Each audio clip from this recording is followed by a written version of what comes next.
Hello students, आज के इस वीडियो में हम एक्सरसाइज का क्वेश्चन 2.4 देखने वाले हैं। तो ध्यान से देखते हैं कि आखिर ये क्वेश्चन कैसे लगेगा। क्वेश्चन दिया गया है, concentrated nitric acid used in laboratory work is 68% nitric acid by mass in aqueous solution. ठीक है बच्चों, आपको क्या इन्फॉर्मेशन दी गई है कि 68% nitric acid by mass in aqueous solution. तो इसको हम लोग लिख लेते हैं 68% nitric acid by mass in aqueous solution. तो आखिर आप इसे क्या समझते हो कि 68 gram of nitric acid is present in 100 gram of solution. आपको इससे ये पता चला। और यहाँ पे एक्वस का क्या मतलब है?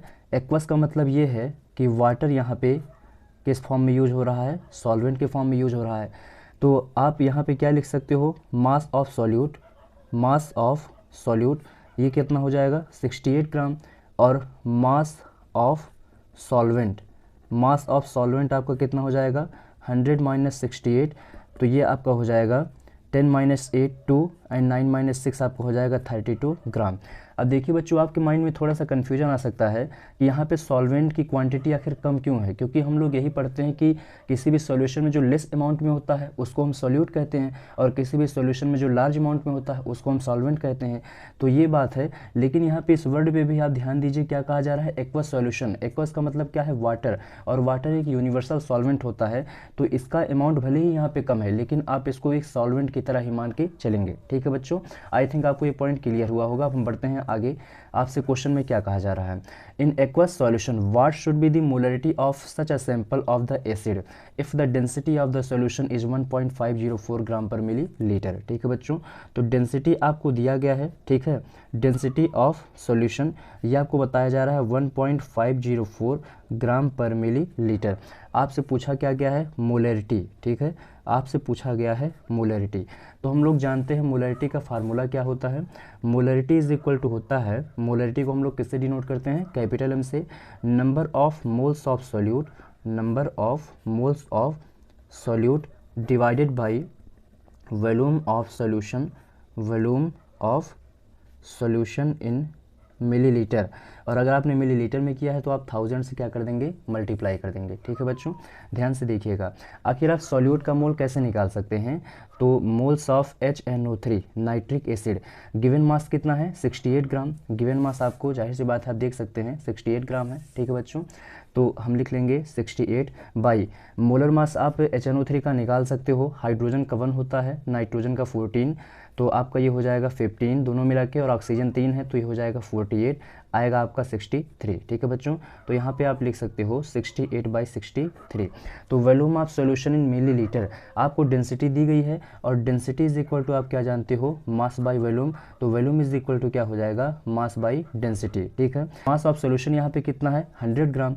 ठीक है बच्चों, और डेंसिटी आपको कितना दिया गया है? 1.504। ठीक है, सो वॉल्यूम के प्लेस पे आप यहाँ पे रख सकते हो 100/1.504। इसके बाद आप 1000 से मल्टीप्लाई कर दीजिए। ठीक है बच्चों, तो अब आगे आप इसको आराम से सॉल्व कर सकते हैं। 68/63 इंटू 1.504 डिवाइडेड बाई 100 इंटू में आपका हो सकता है 1000। जीरो से आपका ये जीरो क्या हो जाएगा? कैंसिल हो जाएगा।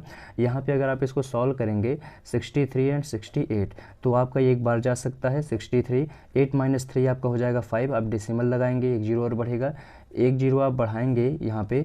सो इसको आप ले जा सकते हैं 9 बार। ठीक है, 9 त्रिक 27, 9 छक 54 2, नहीं ये तो ज़्यादा हो गया। आप ऐसा करिए, इसको 7 बार लेके जाइए। ठीक है, तो 7 त्रिक 21 और 7 छक 42 2 46। देखते हैं कितना आता है।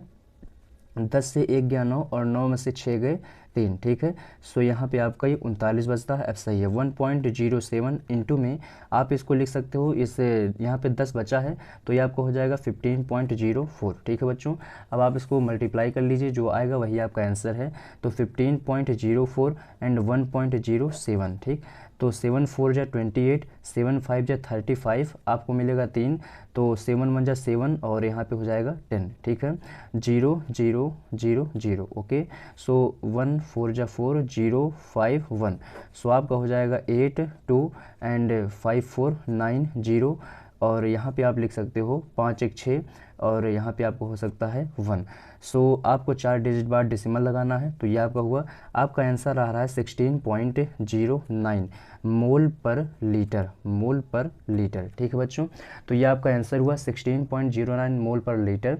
सो यहाँ पे मोल पर लीटर इसकी यूनिट है जो कि मोलैरिटी की यूनिट होती है। तो आई थिंक बच्चों ये क्वेश्चन आपको समझ में आया होगा। इस क्वेश्चन में जहाँ पे कन्फ्यूजन होने वाला था वो मैंने बता दिया कि सॉल्यूट की क्वांटिटी ज़्यादा रहेगी और सॉल्वेंट की क्वांटिटी भले ही कम है, लेकिन ये वाटर है इसलिए हम इसको क्या मानेंगे, सॉल्वेंट मानेंगे। सो ये चीज़ समझने वाली थी। ठीक है बच्चों, तो मिलते हैं आपसे नेक्स्ट वीडियो में एक नए क्वेश्चन के साथ। जय हिंद।